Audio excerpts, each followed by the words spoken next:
মই একচুৱেলি ইয়াৰ পৰা হাই secondary pass কৰি ওলালোঁ। তাৰপিছত বহুত বছৰ হৈ গ'ল, 2015 মানতে পাছ কৰি ওলালোঁ। তাৰপিছত মই মেডিকেল মানে ডক্টৰো হ'লোঁ। তাৰপিছত এতিয়া বহুত বছৰ পিছত নিজৰ কলেজখনলৈ উভতি আহিছোঁ। বহুত বস্তু এতিয়া মানে বিল্ডিং চিল্ডিং নতুনকৈ হৈ গৈছে, আহি ভাল লাগিছে। আৰু চাগে মই ইয়াতে 5-6 বছৰমান পিছত আহিছোঁ সৰস্বতী পূজা ইয়াতে মনাবৰ কাৰণে। আৰু ইয়াতে কটনত এটা সৰস্বতী পূজা মনোৱাটো মানে সৰুৰ পৰাই যেতিয়া ধৰক অধ্যয়ন কৰাও নাছিলোঁ, ইয়াতেই অহা হয় প্ৰথম। তাৰপিছত ইয়াতে আজি ইমান বছৰ পাছত আহিছোঁ, বহুতে ভাল লাগিছে। বিশেষ তেনেকৈ একো যোগাৰ কৰা নাই, পূজাটো যিহেতু ৰাতিপুৱাই আজি শেষৰ কথা, গতিকে যিমান পাৰোঁ সোনকালে তৈয়াৰ হৈ ঘৰতো পূজাখন কৰিছোঁ, কলেজতো এবাৰ আহিছোঁ, সেয়াই আৰু। মই স্নাতক 4ৰ্থ ষান্মাসিকৰ ছাত্ৰী, গণিত বিভাগৰ।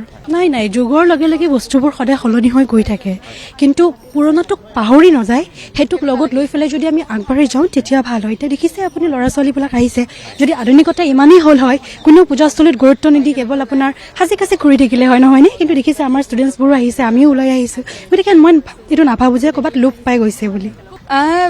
একচুৱেলি মানে কাপোৰ পিন্ধোতে বেছি টাইম যায়, মানে 1 ঘণ্টামান লাগিছে আৰু। মই মোৰ ৰুমমেট বা এজনীৰ লগত আহিছোঁ। হয় বাৰু, এইটো মিছা নহয়, কাৰণ এই যিহেতু মানে সৰস্বতী পূজাটো বছৰৰ এটা দিনে আৰু সকলো ছোৱালী বিচাৰে অলপ নিজকে ধুনীয়া কৰি অহাটো, সেইটোৱে। আপুনি কোন ডিপাৰ্টমেণ্টৰ হয়? মই ইয়াৰে নহয়, মই চেন্নাইত মোৰ ইঞ্জিনিয়াৰিং কৰি আছোঁ। মই জাষ্ট ইয়াতে আহিছোঁ এবাৰ পূজা কৰিবলৈ। হয় হয় হয়, খুব ধুনীয়া লাগিছে আপোনাৰ। ধন্যবাদ।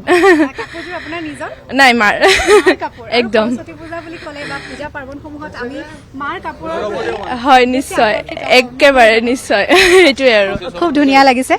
পোনপ্ৰথমতে মই আটাইলৈকে সৰস্বতী পূজাৰ শুভেচ্ছা জ্ঞাপন কৰিছোঁ।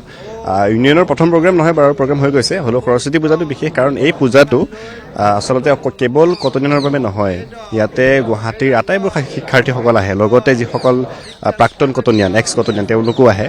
গতিকে সৰস্বতী পূজাটো সঁচাই বিশেষ। আৰু আমি ব্যৱস্থাৰ কথা ক'লে আমি প্ৰায় 800ৰ পৰা 1000 মানুহৰ ব্যৱস্থা কৰিছোঁ, সেইফালে কৰা হয়। যিহেতু আমাৰ চব হোষ্টেলতে পাতে, প্ৰত্যেকখন হোষ্টেলে পাতিব, আমি নিশ্চয়কৈ সৰস্বতী পূজালৈ খিচিৰিটো জড়িত হৈ থাকে, খিচিৰি। গতিকে খিচিৰি থাকিব, ভাজি আছে, লগতে স্পেচিয়েল কিবাকিবি আছে, সেইখিনি আছে, হৈছে খিচিৰি ৰেডি হৈ আছে, প্ৰায় 70% হৈছে, বাকী 30% আমি কৰি দিম।